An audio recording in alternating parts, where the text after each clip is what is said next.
तो माशाअल्लाह से शाबान का चाँद नज़र आ चुका है और 1 महीने बाद इंशाअल्लाहुल अज़ीज़ रमज़ानुल मुबारक का चाँद नज़र आएगा और फिर हर तरफ रमज़ानुल मुबारक की खुशियाँ होंगी और फिर रोज़े रखे जाएंगे। रोज़ों के साथ अफ्तार और सहर की तैयारी शुरू हो जाएगी। तो बहुत ही मज़ेदार अफ्तार स्पेशल, रमज़ान स्पेशल रेसिपी आज आपके साथ शेयर करने जा रही हैं, जो कि है आलू के मज़ेदार से ज़बरदस्त से क्रिस्पी से पकोड़े, जो कि हर घर में बहुत ही ज़्यादा बनाए जाते हैं, बहुत अच्छे बनते हैं और ये दूसरे पकोड़ों की निस्बत बहुत लाइट से होते हैं और हर कोई इसको शौक़ से बनाता और खाता है। तो सब जल्दी से इसकी रेसिपी को देख लेते हैं। यहाँ पर मैंने 3 से 4 बड़े साइज़ के आलूओं को कट करके पानी में रख दिया था ताकि ये ब्लैक ना हो। और अब हम इनको एक स्ट्रेनर में रख कर इसको अच्छे से स्ट्रेन कर लेंगे ताकि इसका में जो पानी है वो अच्छे से जो है वो खुश्क हो जाए। या तो आप इसको टॉवल ड्राई कर लें, इस तरह का आपने इसकी जो है वो कटिंग करनी है और इसका बहुत ज़्यादा पतला भी नहीं रखना, बहुत ज़्यादा मोटा भी नहीं रखना। अब मैंने यहाँ पर एक जाली भरी टोकरी सी ले ली है और इसमें सारा पानी जो है वो एक बोल में रखकर इसको जो है वो स्ट्रेन कर लिया है। ठीक हो गया। अब मैं इसमें इसे थोड़ी देर के लिए छोड़ दूँगी, इसका सारा पानी जो है वो खुश्क हो जाएगा। या तो आप टॉवल ड्राई कर लें। ये देखें, ये इसका एक पीस है आलू का। ठीक हो गया। अब हम एक बैटर तैयार कर लेते हैं जिसमें हमने इसको डिप करके फ्राई करना है। तो यहाँ पर तकरीबन मैं 1 से 1.5 कप जो है वो बेसन के लूँगी और बेसन जो है वो आपकी अच्छी क्वालिटी का होना चाहिए, इससे आपके पकौड़े अच्छे बनेंगे। अब यहाँ पर मैं तकरीबन पौना कप जो है डाल रही हूँ चावल का आटा। इससे क्या होगा, हमारे जो पकोड़े हैं वो बहुत ही ज़्यादा क्रिस्पी बनेंगे। हाफ़ टी स्पून से भी थोड़ा सा कम अजवाइन डालूँगी, इससे हमारे पकोड़े बहुत अच्छे से डाइजेस्ट होने में हमारी मदद करेंगे। साथ ही मैं डालूँगी हाफ़ टी स्पून नमक और साथ ही मैं यहाँ पे डाल दूँगी तकरीबन हाफ़ टेबल स्पून से थोड़ा सा कम जो है लाल मिर्चों का पाउडर, हाफ़ टी स्पून हल्दी पाउडर और साथ ही मैं डालूँगी यहाँ पर गार्लिक पाउडर, यानी कि लहसुन का पाउडर। अगर आपके पास लहसुन पाउडर नहीं है तो आप थोड़ा सा लहसुन को चॉप करके फ्रेश भी डाल सकते हैं, इससे बहुत अच्छा पकौड़ों में टेस्ट आता है। अब हमने इन सभी ड्राई मसालों को अच्छे से मिक्स कर लेना है और यहाँ पर मैं डालूँगी क्वार्टर टी स्पून के करीब लाल मिर्चों, कुटी हुई लाल मिर्चें और साथ ही मैं डाल दूँगी कटा हुआ हरा धनिया। बहुत छोटा छोटा बारीक सा कट कर लिया था, वो मैंने इसमें डाल दिया है।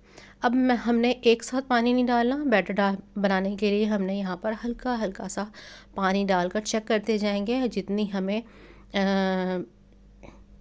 जो है वो उसकी ज़रूरत होगी बैटर की, कि हमारी कंसिस्टेंसी कितनी होनी चाहिए ये मैं आपको दिखाती हूँ। तो लम्स फ्री कर लेंगे, अच्छे से इसको मिक्स करते जाएंगे हल्के हाथों से और इसको फेंटते जाएंगे। चम्मच से कर लेंगे ज़्यादा इजीली हो जाएगा। हैंड्स यूज़ करने की यहाँ पे ज़रूरत नहीं है, आप इसको यहाँ पे विस्कर से भी यूज़ कर सकते हैं। यहाँ पे मैंने चम्मच से ही कर लिया है, इजीली हो गया है। अब आपके पास इतनी कंसिस्टेंसी होनी चाहिए, ना ज़्यादा पतला ना ज़्यादा गाढ़ा।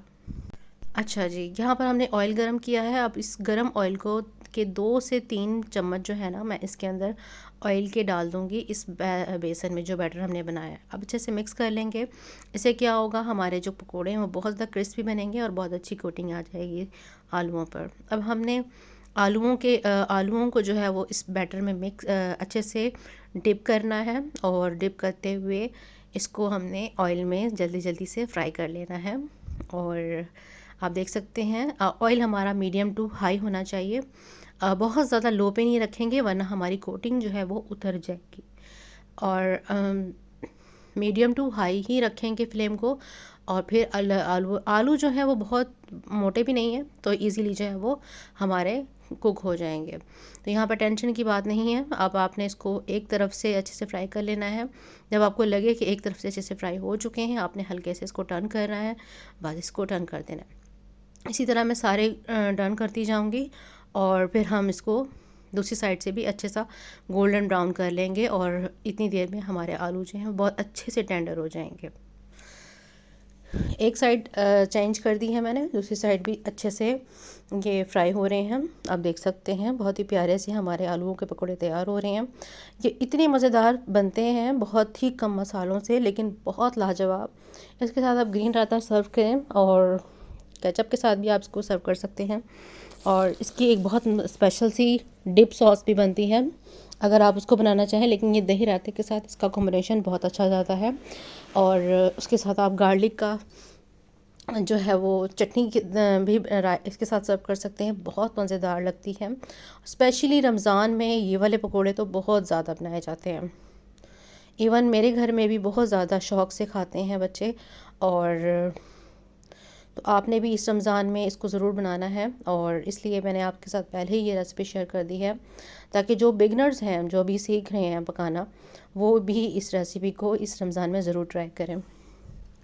तो आप देख सकते हैं मैंने इनको सबको निकाल लिया है, और अच्छे से हम इसको स्टेन कर लेंगे ताकि एक्सेस ऑयल जो है वो भी निकल जाए। और इसको हमने इस तरह से निकालते हुए इसको हमने अपने टिश्यू टॉवल पे रखते जाना है। इसी तरह मैंने दूसरा तीसरा बैच जितने भी मेरे आलू थे सबको मैंने फ्राई कर लिया था। अब आप इसकी आवाज़ सुने कि कितने क्रिस्पी हैं।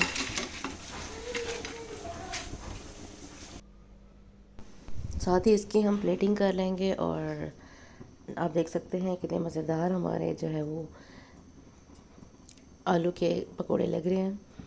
सिंपल इसके साथ हम ग्रीन रायता सर्व करेंगे, जो कि खाने में बहुत मज़ेदार लगता है।